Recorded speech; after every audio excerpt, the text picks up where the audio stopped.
Today on Live Whole, it's back to basics and we are diving in feet first.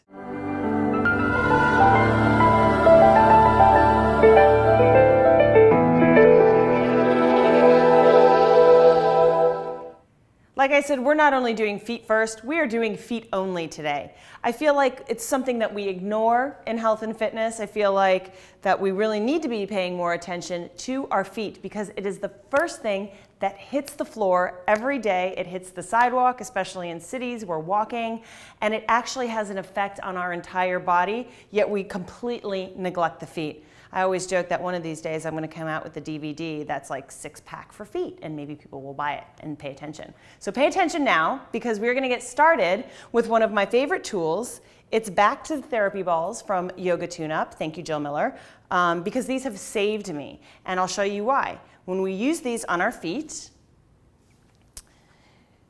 you will start to notice how much tension is down there in the feet. Roll it out.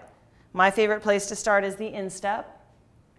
Get in all the crunchies. When you find a spot, then you can kind of pivot side to side with the ankle. Really get in there. Ball of the foot. It's so important that we take care of our feet. We never think about this. We think about our 6-pack. We think about our shoulders and an awesome back. Yeah, and a great booty. But what about great feet? Healthy, flexible, functional feet. I do this when I'm making my coffee in the morning, when I'm brushing my teeth right before I hop into bed after a long day, and I don't even wear heels. So for those of you that wear heels, I can't even imagine. So you really want to get in the arches and the instep, and you can weave back and forth, side to side. My favorite part is when I do this on my heels, and then I say I go to a downward dog, and my ankle goes, gives a little pop. Feels really good. Nice release. And then you're just going to do it on the other side. So this in and of itself is going to be amazing for your feet and keep your feet healthier longer. We don't want our feet to get stagnant and stiff and have like 80-year-old feet when we're 40. No, we want them pliable and kind of useful, just like every other part of our body and every other muscle. Remember, you're not only going to feel this in your feet, but the impact that your feet take, that striking, that constant pounding, that reverberates all the way through your legs, all up your body. So you're having a hip problem, it may be starting down here. We just don't pay that much attention, and we should. Good. So we're just going to finish pressing this out, roll through. And you can get one of these on the Yoga Tune-Up sites, and they're so beneficial for every part of the body. That's a whole other thing, and I leave that to Jill because she's the expert. But this is really great. Okay, so we're done. We're done rolling our feet out. You probably feel some freedom in the feet already. And I'm going to pick this up. And now I'm just going to have you find a very strong stance and be very centered in the feet. So we're going to push through the big toe pad here. I've done this before with our chair poses. And the outer edge of the foot here. And the middle of the back heel.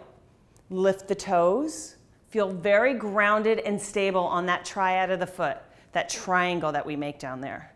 I just want you to kind of sway side to side and feel where your weight is. And you're going to pull all 5 toes back towards your face. So really feel the feet engage, feel the instep and the arch lift in your foot. And then as we often do in yoga, we always say spread your toes, place one foot down at a time, or one toe down at a time. Feet are already down there, if you can, and just feel that spreading of the toes across. I have nice wide feet, so you should be able to see that pretty well. And then the first exercise, actually, before we go there, let's push the ankle forward over the toes. Oh, feels so good. Stretch the toes, stretch through the ball of the foot. Now watch that you don't rotate out and go to the pinky toe or too much in. You want to be spreading all 5 toes, strengthening the ankle actually. Woo. Really push and spread those toes. If you have bunions, this is an excellent, excellent exercise to do. So I've got a little bunion on my left foot here, you can see, and when I press, it's kind of stretching the feet. So just go to the point as far as you can. You know, I don't want you screaming and howling, but if it's a little bit uncomfortable, that's okay. Really stretch through those toes in the ball of that foot. One of my faves. You can even do one of these things to stretch the ankles. Ooh, yeah. Oh, like I said, I don't even wear heels and this feels good. Okay, so now we're ready to do the real work with the toes. So I'm going to ask you to keep the big toe, press that down into the mat and peel back the other 4 toes and spread them. I know it seems very simple, but I guarantee you most of you or a lot of you are not going to be able to do this right away. It's a brain-body connection. It's also just a different feeling, and what you're going to feel happen is that this is going to kind of have an effect all the way up your leg. You're going to feel your inner thighs pull up and in if you're doing this right and really lifting the arch. Push down through that big toe. And then I'm going to ask you to switch, which again, spread those toes. It might take a little brain power at first. Push down the other 4 toes and lift the big toe.